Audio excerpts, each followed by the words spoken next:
Well, it's that time of the year. I'm starting off the new year, as with a lot of YouTubers are doing, and that is the state of the watch collection. So this is my state of the watch collection going into 2025.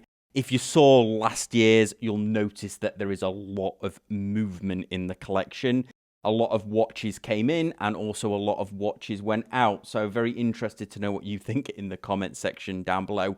I'm not going to heavily edit this, so it is a longer video.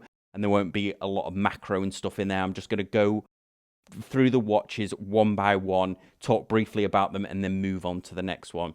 So let's flip the camera around and do State of the Watch Collection for 2025. Let's kick off this State of the Watch Collection for 2025. If you watch my one from last year, a lot has changed in the collection. I do rotate my collection quite a lot, so you can play I Spy from that last episode to this one. Watches that never change in my collection are the watches I inherited. I keep them in this Mirage luxury travel case. These are watches that I inherited. One grandfather I inherited my Casio LCD from.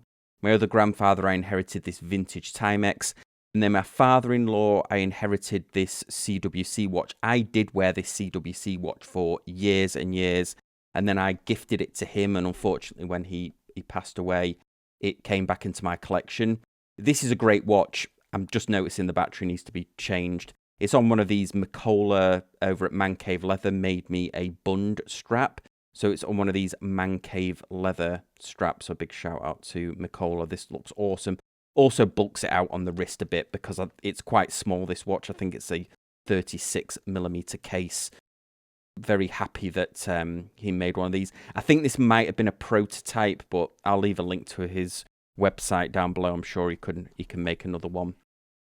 Let me just move that over to there. And a shout out to Mirage Luxury Travel for sending me that travel case in. Another watch, I thought that was going to be all the watches that I inherited. Well, certainly, hopefully for a long time anyway. My parents found this one in my grandfather's effects. And I'd never seen him wear this watch. My grandfather is one of the reasons that I really started appreciating watches. He was really into watches and clocks. He didn't have a very expensive collection. That LCD was his. But I never realised that he had this gold Seiko Sportsman. It sort of works if you give it a rattle, but it doesn't hold any power. This will stop going around eventually. It does need a service. Maybe I'll send it off to or check with John, who refurbed the next watch that we're looking at, to see whether he can do this vintage Seiko as well. But yeah, another watch that I inherited, which was a surprise that arrived in my collection this year, so I'll keep that very important. I keep these in this coffin boxes so that they can go into a safety deposit box a little bit easier. You can stack them like that in a safety deposit box, or if it's deeper, I do this and stack them like that. That's why they're in these cases, because I don't keep them in the house.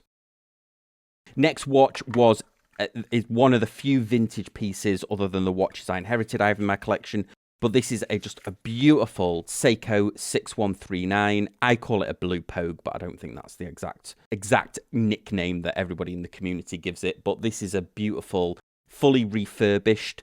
It's a bit of a Franken watch. There were several Seikos that were put together, all of the same model to make this. But this was kindly provided to me by Seiko Todd, who joins me on the panel. These were his components, and then we sent it off to a gentleman called John Sachs, who then ended up completely refurbishing this watch, and it works flawlessly now. And I do still wear this, even though it's a vintage watch. It just wears beautifully. The vintage Seiko, these vintage Seiko divers, and then this vintage Seiko racing watches. This is the speed timer. They just designed the cases perfectly back in the day, and they only made those chronographs for about 10 years. So let's go to my wearing collection. First of all, I've put this Casio world timer on because I needed to wear a watch. I didn't want to take them all off. First up is a watch that I bought this because I was going back to the UK. I went back to the UK in October and I just wanted to wear a quartz watch. I was a bit unsure. I was watching a lot of those videos about London watch crime and I was a bit unsure about wearing an expensive watch. I think I would have been absolutely fine, to be quite honest. But I bought this quartz watch thinking, hey, it's just a simple quartz watch. And but I do love Seiko quartz watches. I won't buy Seiko mechanicals that are below $1,000. I just don't enjoy them. But quartz,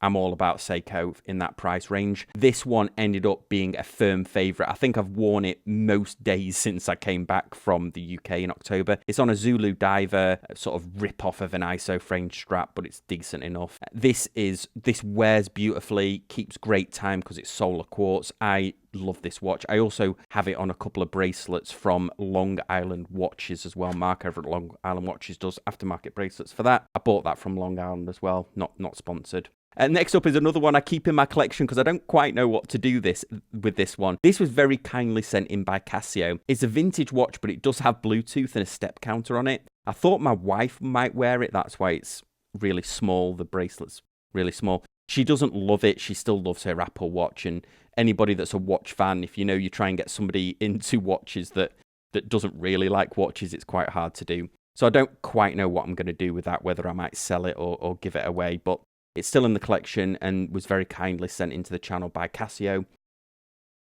Next up is, well, I'll have to show this because it is in my collection. This is a Garmin. This is the Garmin Epix 2. I use this for fitness, essentially. I don't wear it often because, for two reasons. One, you end up depending on it, especially at night time where it sleep tracks and things like that. But also, sometimes the little devil on my shoulder when I wear this thinks, well, you could just get rid of all your watches and just have this smartwatch, and I don't like that feeling, so I don't wear it that often. Next up is another watch that I'm not planning on wearing, but I will be doing a review of this one. I got this from Timex Japan, and I noticed it came up on my Instagram feed, and they recreated the 8-lap Ironman from, believe, 1986, and this was my first ever watch that I own, the original version. This is a brand new recreation of it, and I just had to pick it up because this is the first watch I ever remember owning that was my watch. I felt like such a grown-up. Must have been, I think it was 1986, so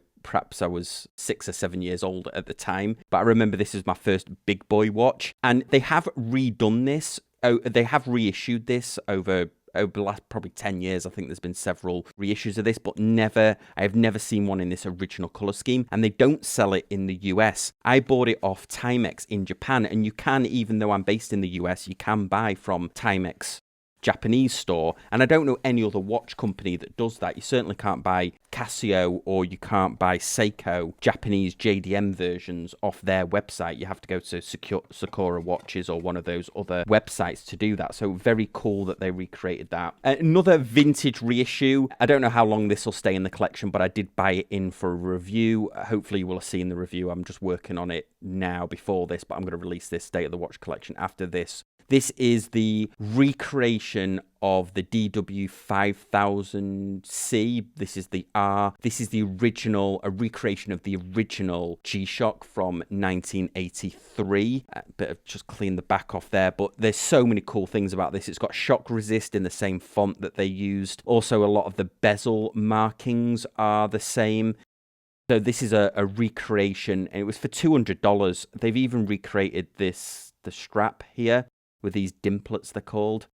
They've even recreated it. It does have modern stuff like the LED light, and then this is bio resin that they use, bio-based resin that they use. But this is a really cool reissue. I would have probably slated this for being $200 and it only having an alarm, countdown timer, and then a stopwatch, but it's so cool. It really feels like a vintage watch, and to have such an icon be recreated for only $200, I think is a great deal. Let's get to my heavy hitters. I had more luxury watches than this in the past. I've had Omegas. On the last State of the Collection, I might have shown my Rolex. That did leave the collection, my Rolex, because honestly I wasn't wearing it. This was gifted into me by Christopher Ward. I do a ton of reviews for Christopher Ward, and they don't send me watches, nor do I ask for watches from them. But about a year ago, in fact over a year ago, they very kindly gifted me a watch, which I wasn't expecting. It was a total surprise. They said, hey, pick one from the catalogue, you can have anything. And this, to me, this Elite 1000 is the definitive Christopher Ward dive watch. It's 1,000-meter divers, helium escape valve. It has Christopher Ward still on the dial. This was the last model that they've discontinued this one now, but this was the last one to have Christopher Ward on the dial. So it's just iconic. Day date, which you know I love. It's a chronometer certified, and this one keeps excellent time. It is a larger watch. It is a big watch, but it's so light because it's titanium, has their push button on the fly deploying extension. I love this watch. As you can see how bashed up it is. I wear this quite a lot. And then my only real luxury watch that I have at the moment is my Bremont. Now, if you've seen my review, you might be surprised that this is still in the collection because I did slate this a little bit, this Bremont watch. There is a lot of weirdness with this watch. For a start, I mean, the bracelet is just monstrous in comparison to the size of the case. I think this is a 40mm case, but look at the size of this is only a 20mm strap, but because there's no taper or anything, it looks absolutely monstrous. There is no on-the-fly micro adjust either, which is unforgivable for a watch that this retail for $4,200. I got a deal on it on a cruise ship, but I thought I got a deal until Hodinkee started selling these off for not exactly pennies on the dollar, but less than what I paid for it. So there's no on-the-fly micro. Look at that. There's no properly milled clasp. Also, the loom on this is just awful. This is the worst loom on a watch that I think I've owned other than just the really cheap ones you buy when you're first buying watches, or maybe some of the Timexes. But a watch that is over $500, this is the worst loom ever. Also, I'll throw up some macro here. There's dust under the dial and all sorts. But there's just something about it that I love. Even the color scheme for sure, the blue that they've used, and maybe because it is imperfect, that's why I like it. I went through a stage of last year of buying Grand Seiko watches, and then I ended up selling them because I just didn't like them. Whereas this, for all its quirks and everything, there's just something that I absolutely love about it. That's why it stayed in the collection. This case, this Bremont, this triple case or whatever they call it, really, really nice on the wrist. Let's put it on the wrist just to show you. There's just something about the way it wears is just perfect for me. The way it spans the wrist, the way it's weighted. I might get the rubber. They do a rubber strap for it as well. I have tried it on other straps, but the pins, the spring bars are so close to the case, you can't really get other straps onto this, which is a shame. So there you go. There is the state of the watch collection going into 2025. I do have other watches in the collection. Those are ones that I'd been sent in, but because I don't really wear them, they're not in my collection. I usually end up giving them away, to be quite honest. I'm not showing those, but I do have quite a few that have been very kindly gifted into the channel. Really interested to know what you think. What was your favorite out of all of the ones that I've picked here? Any surprises that you noticed that aren't in the collection from last year that you want me to talk about why they're not in the collection? Do you want to ask me whether I need mental health help because I've fallen for a Bremont, which I thought I would never ever say? All comments are welcome. And if you enjoy my content, if you've enjoyed my content for the last year, I really appreciate the super chats that you've been sending on the live streams, but you can also add a super thanks to one of these videos as well. So if you enjoyed my content and you'd like to help contribute towards the running of the channel, you hit that super thanks down below. I would be very, very grateful. And if you're new to the channel, I would love it if you liked and subscribed, and I'll see you next time on Casual Watch Reviews. Thanks guys, bye.